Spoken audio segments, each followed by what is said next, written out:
Hi, my name is Tara Kachaturoff, and I'm the host of Michigan Entrepreneur, where we feature businesses from startup to stellar. Today, I have as my special guest Tina Arroyo, who's the owner of Spectacle Society. Welcome to the program. Thank you so much for having me, Tara. I'm so excited to be here. Me too. You have a really unique business, and so I'm really excited to hear about it. So, why don't you tell us a little bit about your background before you started Spectacle Society? Sure. So I actually got my degree in photography, and it was during my courses on optics in photography that I just fell in love with the field of optics itself. And I was so enamored of it that I actually ended up working for an ophthalmologist, and I did a bunch of his tech work. He trained me in the medical side of it, and I was like, this is so cool. I love how the eye works. I love how my camera is designed to mimic the sight of the human eye. I thought that was amazing. But eventually I left photography and found opticianry. And that is actually a field where you work with creating eyewear, helping people troubleshoot some of their eyewear vision issues. And the moment I found opticianry, I had one of those really cheesy moments where, like, you know, the clouds parted and sunshine down on my face. And I felt very like this is what I'm supposed to be doing. And so I spent my career working for doctor owned businesses primarily, and then eventually managing the businesses and teaching optics and training employees in customer service and optics and the art of optics and the art of opticianry. And so that was pretty much got me up until the point where I was ready to start my own business. That's truly an amazing story. And that's why I love hearing how people got into the field that they're in, because there's always something amazing. And these steps that we think are don't mean anything on our journey, they can be so telling to like what we're going to do next. This is a great story. And now you're actually speaking to me from your business, Spectacle Society. Can you tell me a little bit about where you're located? And then we're going to dive into more of the things around your business. But where are you located? And you Yes. do have a lovely background. I love it. It's beautiful. Oh, thank you. This space was lovingly designed intentionally with inclusion and accessibility in mind. So I really appreciate the compliment. I am located in Corktown, which is the oldest neighborhood in Detroit. We're right outside of downtown, on a little street called Bagley, close to the corner of Trumbull and Bagley. And there's a lot of wonderful women owned businesses right around here. Oh, wow, that's fantastic. That's interesting. So how long have you been opened, and also how'd you come up with the name Spectacle Society? Well, I opened December 26th of 2020. So Oh, kind wow. yeah, kind of a rough time to open a business. It wasn't my intention to open in COVID. I was planning on opening before that, but the world happened and chaos intervened. Um, Spectacle Society, the name came about because I love community. I focus a lot on community within my business, within my life. And I wanted to create this space where I felt like a community of individuals coming together and loving eyewear, understanding the impact that eyewear can have, and really just appreciating the beauty of it. And so I thought, well, that's a society of people, right? A society of spectacle lovers. So, Spectacle Society. Yeah, the name was great, and I love what the design you're wearing. And the funny thing is that I never really thought about eyewear in quite the way like you're talking about it until a few years ago when I actually had a guest on my show, and he was an artist and a chef and all these things. And I went to his home for a party, and he had the most unbelievable eyeglass collection I've ever seen in my life. It was so artistic. And suddenly I saw that there's a whole nother world out there. So yeah, I'm going to take a step backwards a little bit. I want to ask you a little bit about your certification. You're an ABO certified optician. What does that mean, and how does that impact what you're doing in your business? I'm really glad that you asked because It's something I'm very proud of. What it means is that I've taken time to do a training course that took me quite a while. It was an entire school of training that I needed to do, both in optics. There's also the technical side of things, right? Adjusting people's glasses, what's going to do the best fit. There's math behind it. There's some physics in it. There's actually anatomy lessons in it as well. And so I got my training over 15 years ago. And I was lucky enough to take my courses from people who had been long-term opticians who were in the 50s, cutting glass lenses next to their parents in their own opticals, right? Who had this wealth of information. And then I, through that course, went for my national certification. And what comes along with this is knowing that when I sit down with you, I'm already doing math in my head, looking at your prescription, looking at where your eyes sit in a frame, knowing where the thickness in your lenses is going to lie, knowing what sort of lenses are actually going to be better for you based on what you do in your day-to-day, based on your vision needs.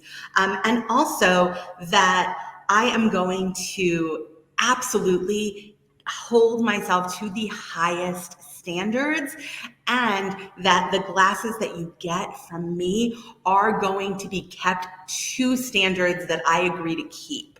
And so that's really important with my certification. And then also we do continuing education every single year, just like a nurse would do, to keep up that certification. So I have to stay on top of what's going on in the industry. I have to stay on top of how to help, people with different issues. I just took a course the other day on when people have very different prescriptions eye to eye, and how to make sure that I'm getting them the clearest, most usable, enjoyable lenses to wear. Yeah, there's a lot more to it than the fast food kind of way they make it look in the eyeglass industry.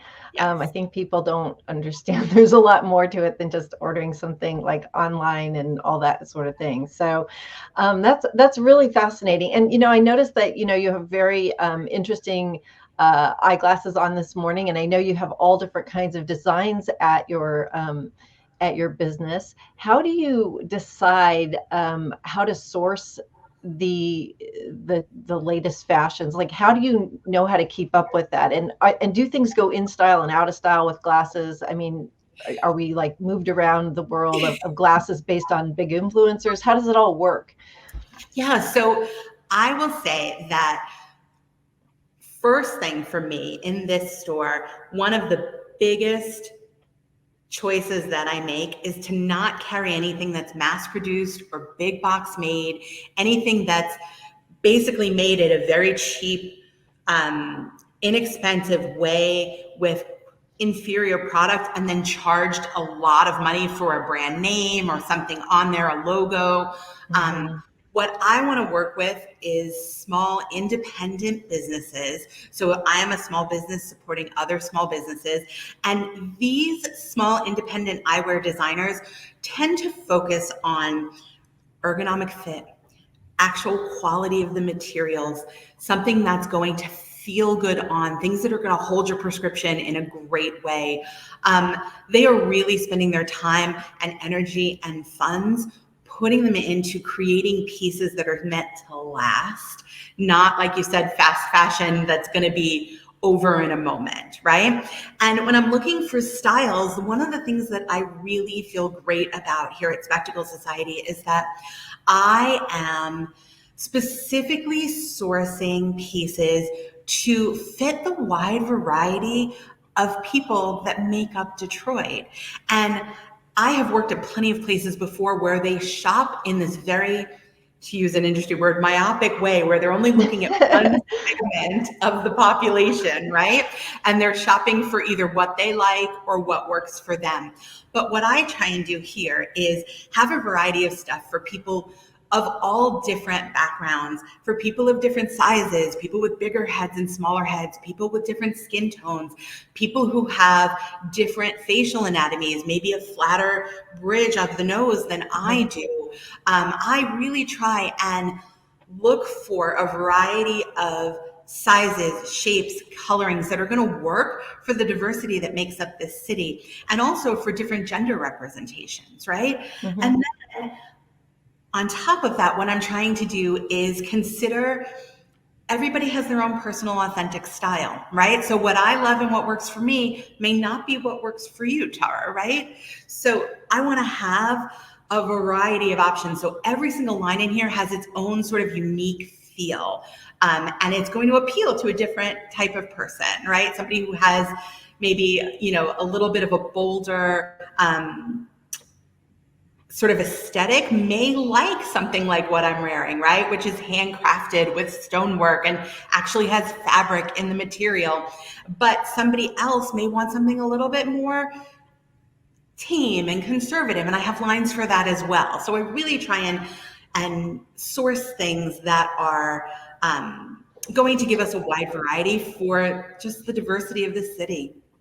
So how do you, when somebody comes into your store, like what's one of the first things you talk to them about? Because people have their personal brand, and how do you have like a kind of a personal branding conversation with them when you first meet them to find out what they're looking for? Do you ask them like, how would you describe yourself? How do you do it to start honing in on what might be the best style for them? And even colors, how do you do all that? Do you have like a questionnaire, or how do you do it? I do. So I've been in optics for over 20 years and a certified optician for over 15. So I have developed a process over those years that has been so helpful to kind of help people get in. So we'll sit down. What I offer, people can pop in and browse and see what they like. And if I don't have an appointment, I'm happy to accept walk-ins. But I do offer what I call receive the royal treatment, which is a custom 1 hour, one-on-one appointment with me. The store is closed down to everybody but me and this client. And we're going to sit down and get to know each other. That's really personalized service. That's amazing. Wow. And I didn't hear about that many, Yeah, what's wonderful is we do sit down and really start talking about, I'll take a look at the prescription and then I want to learn about you, right? I want to know, if I walked into your closet today, what would I find, right? What are you wearing during your day to day? What are you wearing when you're just lounging around at home? What's your actual style? And then tell me a little bit about what you do, right? What do you love to do? What do you do outside of work? What do you do for work? Those sorts of things. Do we have things we have to consider, right? And as I'm getting to know you, I'm already assessing the prescription, what frames are going to work best for your lenses. I'm taking a look at your coloring, your face shape, trying to make sure that we're picking stuff that is going to fit and work for your needs and also tap into your authentic style. So after that conversation, I'll go ahead and curate a selection for somebody and talk about building what I call an eyeglass wardrobe. And so it doesn't have to happen right away. It can happen over time. But looking at eyewear in the same way we look at shoes, right? Our shoes all have different purposes. Your sneakers are different than your sandals, or different than your heels, or different than dress shoes, that sort of thing.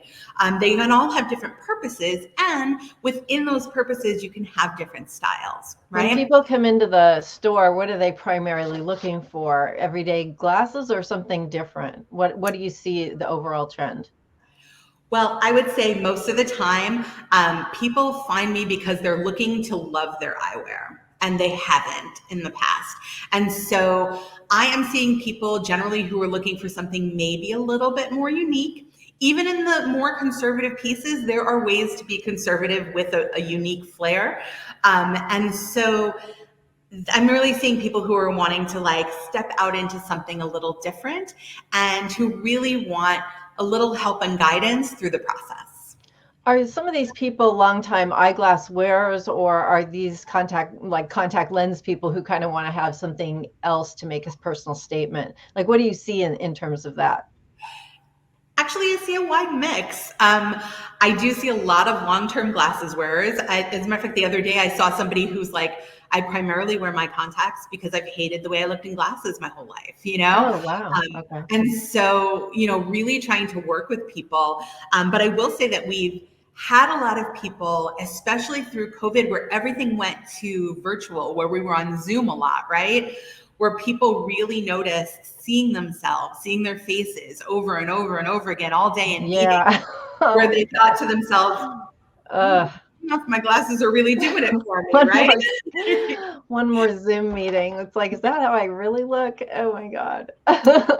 Exactly. And it really drove people to like, let's take a look. Let's try and see, maybe there are ways that I can look, a little more how I want to feel, right? A little And bit people more were probably spending a lot of time looking at other people on all those Zoom calls, like, because they're bored. They're looking at everybody's picture in the box, like, hey, I like those glasses. Like, is they're tuning out of the meeting. I mean, we all were there. So, Yes. yeah. That's so funny. Hey, I want to take a step back and talk about your timing of starting this business. You started it in December of 2020, which is you're one of the more unique businesses. Instead of closing down, you were starting up. How did the time? Were you planning on starting it before COVID, and it just happened to end up opening in December? But how did that happen? Yes. So I was ready to go in 2019. Okay. And we had a delay in finding the right location. And this location was being built by the building owner. And then they were having delays because we hit some frost and they couldn't break ground. And then, Oh, this is literally a new building. yes, it's a new Oh, building. okay.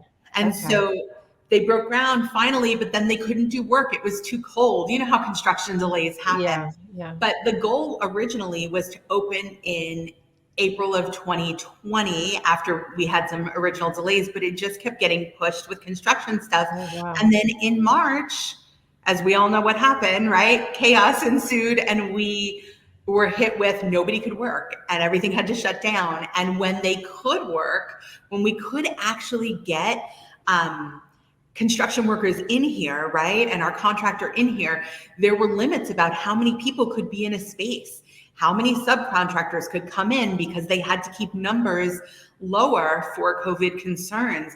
So we experienced a lot of delays through COVID and also delays in materials. Yeah. Materials then not only became harder to get and took a longer time to get, they also went up significantly in price, right? So it just was this very long, drawn out process. 2020, I kept going, oh, we're going to open. No, we're not. Oh, we're going to open. No, we're not. Like it just kept pushing and pushing and pushing. And I think what I like most hearing is that you still wanted to keep opening. I mean, because so many people were giving up on things as businesses were closing down permanently. I'm so glad that you kept, you had the courage and grit to keep going. I did. And I absolutely have a passion for this and I had been dreaming of it for over a decade. So although we got kind of paused and we kept getting delayed, I was like, this is my dream and it's coming. Like I'm doing it. This is what I've been working towards. And we're just going to keep going. And we were able to open our doors December 26th of 2020. So wow. It took all year. We did it. And right after Christmas, that's amazing. So what's been one of the bigger challenges that you've had to overcome as you've started this business and have grown it for the past couple of years? Sure. Almost 3 years. Wow. Yeah, almost. So as a small business starting out, as most small businesses do, there's a lot of bootstrapping, right? You're doing everything that you can. You put in all the money that you have, but you end up short in certain ways. And so over the last few years, I would say some of the hardest stuff has been, the first year, obviously, we were still kind of in a COVID space. So people were not feeling comfortable coming out. And so I created a way to do virtual fittings with my clients to create spaces that felt comfortable for people who did not feel comfortable coming in person. And that was a blessing because what ended up happening was I started helping people all over the country versus just in Detroit. Yeah. It was really lovely. And that was so much fun. And then the other thing has just been, spreading a word of mouth. When you're a small business and the funds aren't there, you don't have the money that big businesses do to advertise and to do all this marketing, right? So we've grown primarily by word of mouth, which has been wonderful and organic. But that is definitely, if I had it to do over again and I could get extra funding, I would put a little more in the marketing kind of basket. Yeah. Because that's always sort of the challenge, you know? Have you been able to like cross market with any of the other businesses that are local to you in that area? Have you been able to get together as a group and kind of cross pollinate your businesses? So I have a few businesses where I've, done some small stuff with them. But honestly, it has been a lot of reaching out and saying, "Hey, we're doing this. Would you mind, promoting? And if you'd love to, I would love to collaborate." Right? That's always my Yeah, thing. I yeah. love coming together. Like I said, community is very important to me, and that also means my business community, right? Like my community of fellow entrepreneurs. So I'm always willing to do that. But I have had the wonderful fortune to do a little bit of stuff with Rachel Lutz from the Peacock Room, and that has been really lovely. And she did a Facebook Live with me twice now for one of my lines, and we just had a great time. I love working with her, and it expanded, a little bit of what. Of where my reach was, and people got to find me in a different way, which was really great. Yeah, and today with the technology that we have, I mean, you can either do things on a podcast, a video podcast kind of situation, and even, attend in-person events like different conferences and have a table set up because people can see what you do, and it's so unique. It's art, and people want to know more about it. The thing is about glasses, it's like art, but it's functional. Don't you agree? Absolutely. Absolutely. I am obsessed with eyewear design, and I'm one of those optical geeks who eats, sleeps, breathes it. And so I absolutely love it, and it's absolutely art for your face. I like the art end of it, I mean, I wear glasses and I don't do a lot of fancy things with glasses, but I like seeing, like, I was looking through the various things that were on your site and I was like, oh, these are beautiful because they are like works of art. And that's what really captivated me years ago when I saw this gentleman who I said he was a guest on the show. And he had this collection of eyeglasses at his home and they were all amazing. They were just all like works of art. And his house was filled with art. I mean, the whole experience was about art. But yeah, it really changed my whole view of eyeglasses because I never thought of them as anything more than just a tool to see. And yeah, just, I've always been like a wear rim kind of person. So I've never gone for fancy anything, but it really is your personal brand. And now, since people are so much online, it really does matter a little bit more, right? Does. It absolutely does. And honestly, it's the first accessory that people see and the one they're going to look at the most when they're talking to you because they are looking you in the eyes. I have to ask you a question. I know you're wearing this certain style right now, but is that your everyday glasses or do you change glasses? I know you have a lot of them. You have a thing on your site about guess how many glasses I own. I'm not going to tell people how many you told me, but do you change out depending on the day of the week or who you're seeing or what you're doing? Are you constantly kind of changing them out like shoes, as you mentioned earlier in the interview? Yes, I am. I do have an eyeglass wardrobe. Here in the store, we actually sell eyeglass wardrobe boxes for you to store and be able to just open up and pick the one you want for the day. So I currently generally rotate through, I would say, about 5 to 6 pairs of clear glasses and 2 to 3 pairs of sunglasses. And honestly, I pick sometimes based on my feeling for the day. Sometimes I'll pick based on function. I have a pair that has nose pads, and when I am in the store, since I'm the sole employee and I'm meeting with all sorts of different people, for their safety as well as mine, I'll mask and I put on something with nose pads because it holds the mask in place better, right? So function. Oh, yeah. Function. I also have a pair made just for reading because I'm an avid reader. I love to sit at night and while I wear progressive lenses that have reading at the bottom of my lenses right now, it's so much more comfortable to have an entire pair just for that one activity. So yeah, I switch on and off a lot. And I get to play with my outfit, my style, how I'm feeling for the day, and my needs. Yeah, I like, I'm paying way more attention to people's eyeglasses, especially right now because I knew I'd be talking to you. And I'll tell you, I love the ones that are like white, like they're like all white and kind of a ivory white.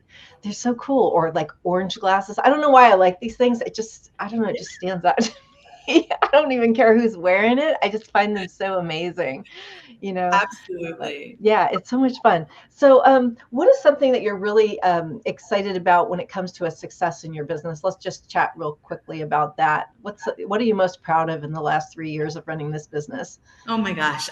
You There can are pick so many one. things I'm proud of. Having made it through this pandemic in particular is definitely one of them. But what I think I'm most proud of is how many of my clients are absolutely in love with their eyewear and have come back over and over again and referred their friends and family. Um, and I've had some beautiful experiences where clients have called me to say, I've never felt like I was fully seen exactly as I am, as I did with you, right? And I've had someone put on a pair of glasses and say, I don't think I've ever really seen myself looking back at me and really saw myself in my glasses, like really saw me.